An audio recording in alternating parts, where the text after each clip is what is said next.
एक बार फिर हम शुरुआत कर रहे हैं +1 हिस्ट्री के चैप्टर 7th की। आपको मैंने आपके यूनिट टेस्ट से पहले 6 चैप्टर करवाए थे और जो हमारा 7वां चैप्टर है वो बहुत इम्पॉर्टेंट है। इस चैप्टर का नाम है बदलती हुई सांस्कृतिक परंपराएं। बदलती हुई सांस्कृतिक परंपराएं।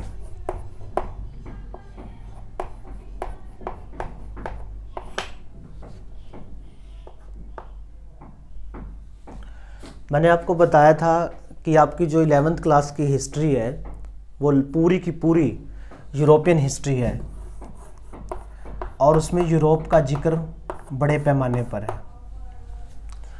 इस चैप्टर के अंदर भी हमें यही बताया गया है कि जो संस्कृति है, जो संस्कृति यूरोप के अंदर चेंज हुई है, जो बदलाव हुए हैं वो कैसे हुए हैं, उसके पीछे रीज़न क्या था, कारण क्या था। सबसे पहले यूरोप के अंदर जो विश्वविद्यालयों की स्थापना हुई थी, जो यूनिवर्सिटीज़ की स्थापना हुई थी, वो इटली के अंदर हुई थी।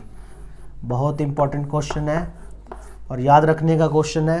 आपको पेपर में कई बार ये क्वेश्चन आ भी सकता है और पूछा भी जा सकता है कि सबसे पहले वर्ल्ड के अंदर जो विश्वविद्यालयों की शुरुआत हुई है वो कहाँ पर हुई है, वो इटली के अंदर हुई है। और इटली जो था वो केंद्र भी रहा है पुनर्जागरण का। पुनर्जागरण का मतलब होता है दोबारा जागना, अर्थात जो वहाँ के लोग थे वो साहित्य के प्रति दोबारा जागे, उनकी जो रुचि थी, उनका जो बौद्धिक विकास था वो दोबारा हुआ और वो साहित्य के प्रति अग्रसर हुए, इच्छुक हुए जानने के, तो उसको पुनर्जागरण कहा जाता है। फिर इस लेसन के अंदर हमारे को मानवतावाद का जिक्र भी आता है, मार्टिन लूथर का जिक्र भी आता है।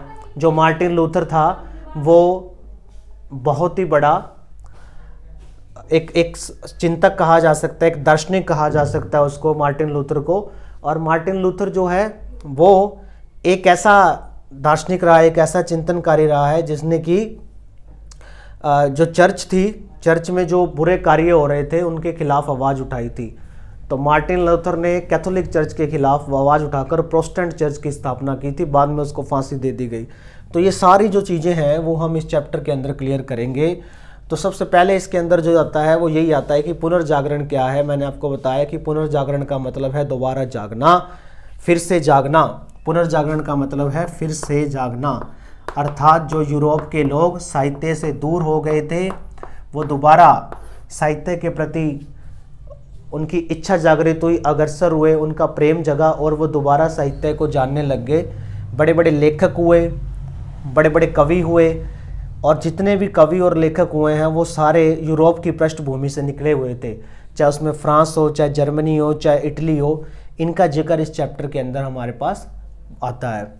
बदलती हुई सांस्कृतिक परंपराएं, संस्कृति कैसे बदली है। फिर मानवतावाद भी पढ़ाया जाने लगा। एक विषय था जो विश्वविद्यालय में पढ़ाया जाने लगा, वो था मानवतावाद, जिसको कि हम ह्यूमन से जोड़कर देखते हैं, मानव से जोड़कर देखते हैं कि मानव क्या है, उसकी शैली क्या है, वो सबसे महत्वपूर्ण क्यों व्यक्ति है। वो सबसे महत्वपूर्ण इसलिए है क्योंकि वो मानव है और उसी से ही जो सारी की सारी स्थिति है वो आगे बरकरार होगी, आगे बढ़ेगी। बाइबल का जो अनुवाद है वो भी मार्टिन लूथर ने किया है। इसमें 1522 का जिक्र आता है कि मार्टिन लूथर ने इसका जो अनुवाद है वो किया था। तो ये भी हमारे पास बहुत सारे इंपॉर्टेंट क्वेश्चन आते हैं कि जो वर्ल्ड की सबसे ज़्यादा बिकने वाली पुस्तक थी वो बाइबल थी और उसका अनुवाद किसने किया था, मार्टिन लूथर ने 1522 में किया था। मार्टिन लूथर ने कैथोलिक चर्च के खिलाफ आवाज़ उठाई। कैथोलिक चर्च वो चर्च थी जिसके ऊपर पूरी तरह से पादरियों का अधिकार था, बिशप का अधिकार था। उसने उसके खिलाफ आवाज़ उठाई और एक जो पत्र बेचे जा रहे थे, पाप मोचन पत्र, ये पत्र बेचे जा रहे थे। पाप मोचन पत्र कौन से पत्र होते हैं? पाप मोचन पत्र वो पत्र थे जिनको ये कहा जाता था कि अगर यूरोप के लोग इनको ले लेंगे तो उनके वो सारे पाप से मुक्त हो जाएंगे। तो इसके खिलाफ आवाज़ उठाने वाला जो व्यक्ति था वो था मार्टिन लूथर। मार्टिन लूथर बड़े ध्यान देने योग्य है, वो था मार्टिन लूथर। तो मार्टिन लूथर ने इसके खिलाफ आवाज़ उठाई। तो ये पूरा का पूरा जो चैप्टर है आपका वो पुनर्जागरण के ऊपर, इटली के ऊपर, मार्टिन लूथर के ऊपर और मानवतावाद के ऊपर डिपेंड है। आज के लेक्चर के लिए इतना ही। अगले लेक्चर में मैं आप में इसमें 1-2 क्वेश्चंस ऐसे दिए गए हैं जो बहुत इंपॉर्टेंट है, उसको मैं क्लियर करूंगा। आज के लिए इतना ही। Thank you very much.